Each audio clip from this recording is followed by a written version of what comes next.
Okay, I'm gonna walk away from you. Just don't hit me and oh. Okay, but you two saw what happened, right? So if you just don't... Why are you killing yourselves? Please! No, no, no, don't hit me! You'll... Oh! Oh! Hello, my fellow adventurers.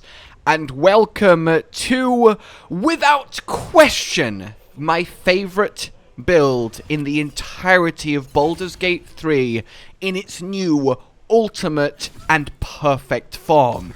You see, this is the evolution of one of the very first build guides I brought you many weeks ago now. Back then, I was still like level 9, I didn't know nearly as much about the game as I do now, had access to a fraction of the equipment that you ultimately end up getting through the massiveness that is Act 3, and basically, while the core concept was undoubtedly solid, I had no idea back then just how good abjuration wizard tanking can get. And to put this bluntly, whenever an enemy attacks you in what I'm about to present, they will take a guaranteed 64 damage plus 4d8 damage every single time. That is nearly 90 damage every time someone attacks you. That does not leave people alive for very long. On top of that, the only way for you to take damage while playing like this is if you take a hit that does 41 damage or more. How often does that happen? And even then, even if you get hit for 50 damage, you'll still only take 10 damage. So, oh no. The amount of times I have been crit and still a 0 has popped up above my head is amazing. It truly is.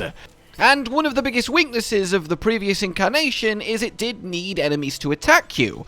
Now, it doesn't need that to happen because you're incredibly powerful even without the damage reflection while remaining, immortally unkillable. But beyond that, I have now also baked in multiple ways to force the enemy to attack us, thereby rendering all of that moot anyway.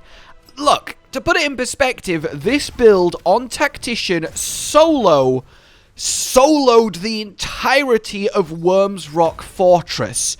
Every single enemy, of which there's about 40, and everything that you can find within there. Yeah, this walked through it with contemptuous ease. I really can't stress enough how much of a full-on god you are going to feel like when you have this in its new and true perfect form.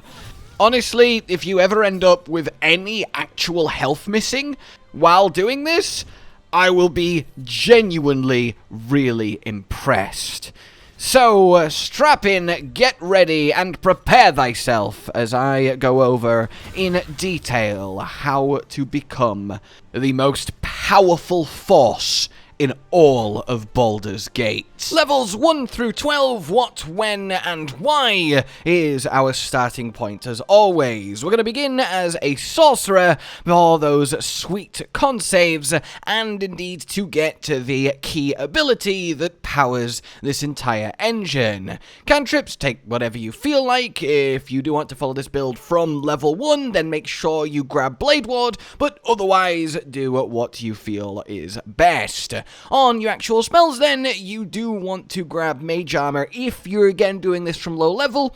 If not, it doesn't matter as much, but definitely do grab Shield. It's a really nice spell to have. It gives us stacks of Arcane Ward and lets us have a little bit more control over whether we want to get hit or not, as deciding when the right time to get hit to reflect damage is actually quite a neat little decision to make while playing this. We want to make sure we are Draconic Bloodline so that we can specifically choose this ancestor to get Armor of Agathes. And of the two main ways to grab this, the other being Warlock. Sorcerer gives us the advantage of, as I said, con saves, but also leaves us with a level 6 spell slot, as we will be a full level caster. And then for your abilities, this is what you're looking at. We don't care about charisma, all of our casting will come from our wizard, so intelligence at 16, con at the 14 for those saving throws, and dexterity over at 16 is the next best for our weapon damage. The rest do as you see fit. So, when we reach level 2, we can get our other class dip, as this is technically a tri-class build, though it's 10 1 and 1. If you are doing this from lower levels, you can wait to take this one till around level 7 or so, but as I'm showing it at max 12, we'll just grab it now, and it is Cleric. The reason for this is a couple-fold, but primarily it is to get heavy armor. Now, we have 3 ways to do that, chiefly: the life domain, the war domain, or the tempest domain. Now, the life domain is nice, but it's not something that we need too badly with this build, because we're not taking damage, so extra bit of healing isn't the best, or really isn't going to come in handy at all. War Domain isn't bad, getting those extra attacks, but at the same time, our bonus action is quite busy in this setup, so we don't really want to be using it on this, and because of the weapon we'll be using, we have a bonus attack, extra attack for free infinitely anyway, which leaves Tempest Domain. Not only does it get us our heavy armor, but Wrath of the Storm, a way to use our reaction to deal more lightning damage, is hugely synergistic in this reflect damage when we get hit ethos we're going with. And then we grab ourselves, of course, the thematic Mistra as a wizard, and I would recommend, and by recommend I mean definitely do, take Create Water as your one cleric spell, as it will pay off massively going forward. Then we can start dipping into the wizard, and by dipping I mean literally the other 10 levels now are going to be wizard. Your cantrips, take them as you see fit, and the same with your spells. It will be a while before anything is super key, so we'll just power on through. At level 2 we get to specialize into abjuration, and here is where we get the main tankiness, Arcane Ward. This is very simple, but we'll explain it a little bit more in depth when we come to how to actually play the build, but know that this is glorious. We get our level 2 spells. I would definitely recommend something like Misty Step. It's very nice. I like Knock for the utility, but again, nothing absolutely required yet. Moving on to Wizard level 4, the situation remains very similar on the spell fronts. It's a choose whatever you enjoy actually using, and then we get our first feat. What we will be grabbing here then is Heavy Armor Master, and it is at this point you really want to make sure you are using heavy armor. If you don't have your cleric level yet, then instead get Warcaster for the advantage on concentration, but because we do, well, we want Heavy Armor Master to just reduce all damage we take, outside of magical, by a flat 3. This really makes a difference, and it is now ours. And yes, you can change your initial ability scores so that this +1 strength actually gives you an even number, but I'm not really too bothered. It's not make or break when it comes to everything else going on. Then at Wizard level 5 we get our level 3 spells, and it is here that there is now very important ones. We care about abjuration spells, so by far one of the best ones is Glyph of Warding. It lets us actually do really decent AoE damage while building arcane ward stacks. And then of course we want haste for those double actions every single turn, and job is a good one.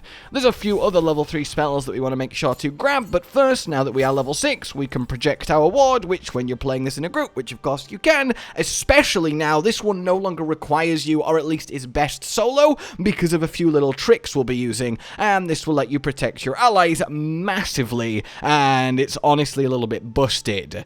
Then we want to grab Counterspell, another abjuration, so every time we shut down enemy caster, we get loads of stacks of our barrier, which is really nice, and then you can't go wrong with a classic bit of fireball. So, rolling ever onwards towards that final level of 12. We hit the Wizard 7, and now we can go into those level 4 spells. Nothing too required here, so get whatever you think you're going to get the most use out of, and move on with your life over to the realm of the level 8 Wizard. So now at level 8 Wizard, we want to make sure to actually grab Fire Shield, as it is a required, important component of this setup, and the rest of it, again, just do whatever you feel like. For our second and final feat then, as I mentioned, if you've already got Heavy Armor Master, what we want is Warcaster for advantage on concentration saves, as obviously we'll be getting hit a lot, so advantage on top of proficiency, it basically takes you nat failing to actually drop it twice in one roll, and that's just very, very unlikely. And we'll get to why concentrating is so important in a little bit, outside of, you know, the benefits of the spell you're concentrating on. Then we get to level 9, and I get some level 5 spells. Conjure Elemental is always worthwhile, and then choose whatever else that you like the look of. So, finally, we reach Wizard level 10, and unlock the final feature of Abjuration, which is a really nice thing to have, because this means when we take a short rest, we immediately get 10 stacks equal to our Wizard level of Arcane Ward. That is huge, and it makes up for not having the Warlock trick, which is getting to level 2 Warlock, getting Shadow Armor, and just repeatedly free casting Mage Armor to build up your stacks. It's just not necessary here, and because we're wearing armor, that's not really a thing either. Get your final cantrip, and get your final set of spells. Nothing really is too needed. We have all the abjuration ones, and then you are done. Here we are then with everything in place and ready to go. We've got our level 6 spell slot, which is really nice, and we've got a healthy amount of stacks of Arcane Ward. Remember, because we're level 10 Wizard, we can short rest, which, boom, will give us a load of stacks to our cap of 20, which is double your Wizard level. So, Arcane Ward then, with 20 stacks, what it means is when you take damage, it will get minused by 20 before being applied to you. So getting hit for 20 damage or less means you'll actually get hit for 0 damage. And now the ward will drop to 19. Then you'll get hit again, it'll reduce it by 19 and drop to 18. So on and so forth until you lose all 20 stacks. To get the stacks back, you cast abjuration spells, and you get stacks equal to the spell level. So we've got Armor of Agathes, which you always want to have on at level 6, both for the maximum temporary hit points, but mainly to scale the cold damage to 30. This is so potent, because we are getting our damage reduced so much, we actually never use these temporary hit points, so we still reflect damage even if we take 0 damage, so it's just free infinite reflection. And this 30 damage is guaranteed. It's not a save, it is not variable. If they land a hit, they take 30 cold damage. That's it. And that is delicious as it is abusable. So your basic setup is have max stacks of Arcane Ward, have a highest level cast possible of Agathes, and then just let enemies wail on you. And then you can cast your glyphs to blow them up in many ways that you want with the correct damage type that they are probably weak to, as you've got access to all of them. Have yourself a haste on, so you've got your double actions per turn, and because you've got advantage from Warcaster and proficiency, it's really hard to stop concentrating on this despite all the hits you're doing. Then, past that, we want to add to our damage reflection with Fire Shield. Ironically, we'll be using it with the chilled variant, so now, whenever anyone hits us, they take 2d8 cold damage, they take 30 cold damage, and we'll take a little bit more once we get to the items and gear section too. So this is kind of standard in what we had before, and why it's so effective, because we don't take damage, but we obliterate anything that dared to hit us. But we can get a little bit more in depth here. Remember how we took the 1 level of Tempest Cleric and got Create Water? Well, when we create water, which you want to do on all of the enemies that are going to be trying to kill you, well, we wet them, and now they are vulnerable not just to lightning damage, but cold damage. Which means that any given enemy that hits you will take 60 guaranteed, unavoidable, unmitigatable cold damage, as well as 4d8 cold damage, and again a little bit more once we get to the gear section. That is ridiculous. Then, after that, you have just got all of your usual bits and bobs that you've chosen. Summon your elemental, throw your fireballs, drop your ice storms, though primarily use Glyph of Warding if you're going for an offensive spell, and just use your toolkit as a wizard can use to do things a wizard needs to do. It is the gear choices that really bring this into another realm of absurdity. So let's actually look at that. We have this gorgeous legendary weapon. We've of course only got it equipped by itself, so we get the full benefits, and it does a lot for this build. Not only do we get an extra reaction per turn, which means we can do an extra Tempest Cleric's blast of lightning damage when we get attacked, which then, yes, is doubled by the enemies being wet, so that really layers in. We also get Challenge to Duel, and this is one part of the two-part solution to making enemies attack you, despite the AI a lot of the time not wanting to when they know it will really hurt them. Because when you challenge an enemy to a duel, which you can do every single turn, it doesn't cost anything, it's not one time only with this weapon, it forces them to hit you. They can't not. And that is so obviously powerful when you know that if they hit you, they will just die. The enemies really respect being challenged to a duel, and every turn we can do so. And then past that, it's just a really strong weapon because A, we get to attack with it, obviously, normally, but B, we then get to use the enthusiasm to do an extra attack. And thanks to the Cleric, we are now proficient with it too, so we can use it to its full potential. So that one Cleric level does a lot for the abjuration tank. So we get to double attack per turn if we're not using our bonus action on a spell. We get this duel to force enemies to play into our hands with the setup. The actual stabs do a really healthy amount of damage. We don't need to rely on reflection. We don't need to rely on offensive spells. We can just chase people down and do a little bit of manual murder. And there really couldn't be a better weapon tailor-made for this you hit me, you die, I can't ever be hurt playstyle. After that then we have the pair of radiant damage rings. What this means is every time we deal damage, we do an extra 2 damage. So when the enemy hits us, takes damage from Agathes, they then take an extra 2 radiant damage. They then take damage from the fire shields, they then take an extra 2 radiant damage. They get hit by the duelist, they take 2 radiant damage, then they take the extra reaction withering cut necrotic damage, they take 2 more radiant damage. The amount that this actually applies to, because it happens to every individual instance of damage, is kind of silly, so they're a really nice healthy addition. We have the spell Crux Amulet, which is really key. This is from the Warden Moonrise Towers to give us 2 lots of a level 6 slot per day, so we have 2 max level Agathes to work with on the off chance we somehow take 60 points of damage from enemies doing this.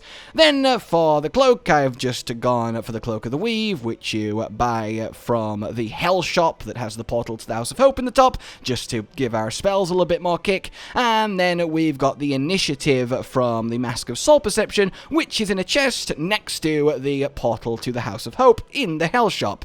Not only is the extra 2 to attack rolls nice for our stabbies with the rapier, but the Initiative to make sure we get to set up if we're ever actually caught by sudden combat is really key.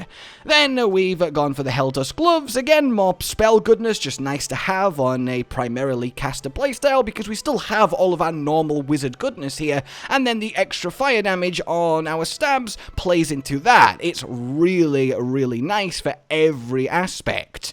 Then we've got the Boots of Persistence. You buy this from Damon in the Forge in the lower city to the left of the Elfsong Tavern, and this means that we can run a lot in Longstrider, which outside of being useful is actually really important because one of the best ways that this build can do damage is forcing enemies to attack of opportunity you, which as you've been seeing then reflects damage and kills them. It's like one of the best strategies you can employ, just running around making people hit you and then paying for it, and getting permanent freedom of movement is no bad thing too.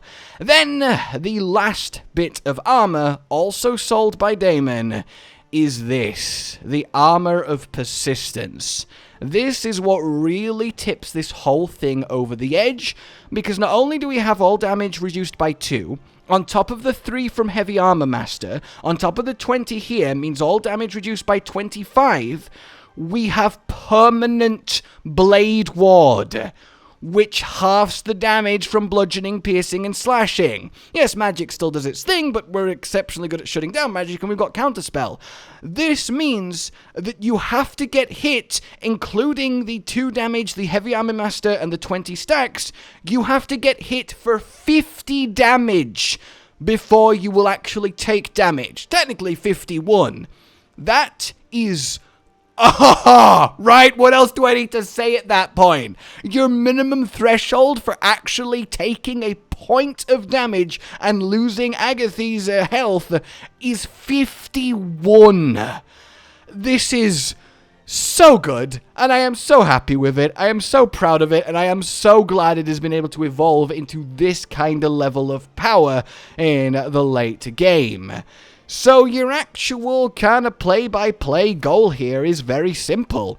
You want to enter combat with the following applied to you, ideally. If not, get this set up as soon as possible in combat. Give yourself a light so your glow rings are definitely working.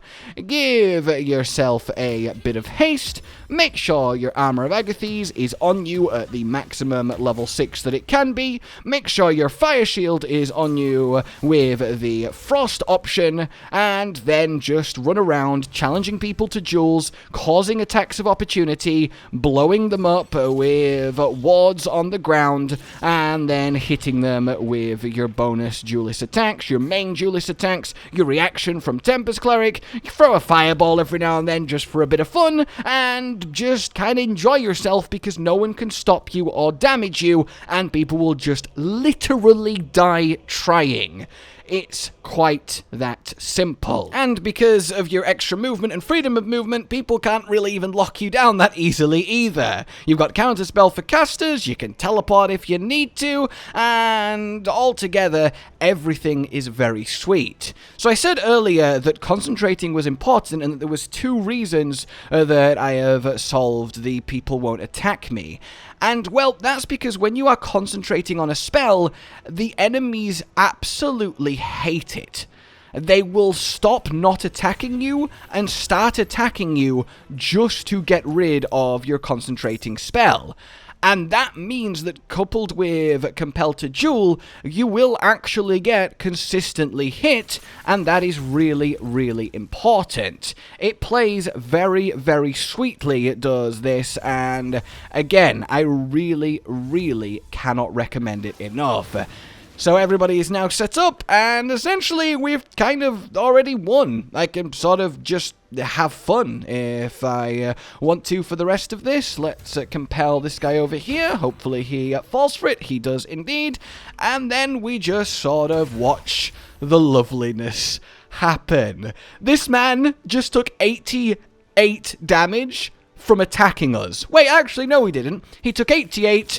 plus another 12. He took 100 damage for attacking us.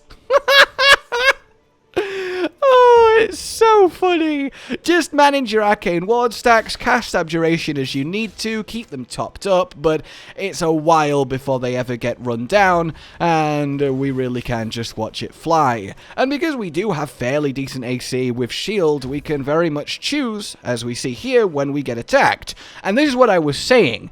Sometimes you do want to get attacked, because we're being punched by this soaked, vulnerable, poor man who is now going to... It's so good! Oh. And then we'll use the shield to help with the Scorching Rays. Essentially, for spellcasters and such, you can ignore melee guys, because they will just eventually die trying to kill you. So for ranged and spellcasters, just chase them down and stab them with your duelist prerogative. You don't really need to do anything more advanced than that, and everything else just kind of falls into place while that's happening. This guy knows it's the correct strat, so of course he's copying me here, and, well, this is how it be. Because of the duel, because of the concentrating on haste that is making people want to kill us, we can have our other 3 allies here also fighting in the room like normal that you would expect, and that's all well and good. So now we're surrounded, okay, and we've not lost haste because we've got really good advantage on all of that. First and foremost, we will cast ourselves at this at 5th level, do a load of damage to these guys.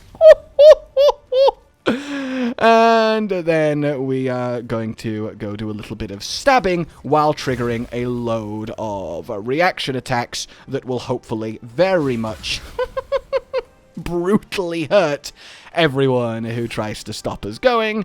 And then we will use our bonus attack, extra stab, and keep that going as well. And you see how effortless this is? I don't really have to think too much. I don't really have to do too much. I mean, look how much damage it pours out. Oh, we actually got hit there and lost haste. And the thing is, it doesn't matter. We're going to skip our next turn because we're lethargic, but we don't need to actually be in control here. The AI is trying to take advantage of us being prone, so they'll still try and hit us. And that'll result in them just wiping themselves clean. And yes, the combination of a big create water alongside your lightning glyph of warding does also give you this huge zone of extra shock fire damage on everyone who's trying to stop you. So they are kind of just going to be confused in the middle of nowhere now. He doesn't want to move. He's very, very upset and very, very confused. Honestly, that is the main downside of this build. Sometimes enemies will just stand there with no one home. And then eventually the game goes, okay, I guess we'll just skip their turn now. All right, that's fine. And so it is. So, yeah, little bit of an easy example of how it actually goes. And, oh no, I've had to skip my turn. That's really unfortunate. Oh, I'm totally vulnerable now. Oh, how did he dodge that little blind? You're just making this harder on yourself. Am I? I've not even taken a point of damage yet. Don't hit me, you fool! I've still got the full 30 Agathes.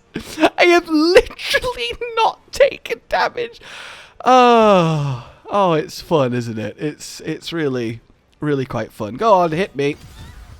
Oh, God, that is something. It might not be the most elegant looking build to play as you spend time spread-eagled on the floor, but, you know, that's all well and good. Alright then, guys, I hope you have enjoyed this extra little look at Super Agathy's tank with endgame gear, with the correct extra little subclasses mixed in the correct order, with everything min-maxed to its highest possible potential, because really it is just magnificent, and I cannot recommend it enough as a way to play. And I wish you luck in using it yourself if you choose to. It really is, I honestly do think, the strongest build in the game, because yes, you can do more damage in one turn, you can do a tavern brawler, and you can do a monk and all of that stuff, but does that really matter when you get to just straight up be a god? Like an unkillable god that still absolutely ruins everything? Because I feel like it doesn't. I really feel like it doesn't. For now then, like if you've enjoyed this, subscribe and hit the bell for more, and until we meet again, consider supporting the future of this channel on Patreon down below. It really does mean a lot that you guys like what we do here so much, and I hope to be able to continue doing it for you for as long as possible. Oh, beautiful. Goodbye. Josh, Cotton, and Hollow with the videos, dropping the humor like a hammer on your tippy toes, bringing entertainment on a daily arrangement to take our insanity and turn it into entertainment. Yes, I said entertainment twice, to reiterate that it is nice to look into your faces on a mostly daily basis when you let us in your homes to make the whole world a stage. Goodbye.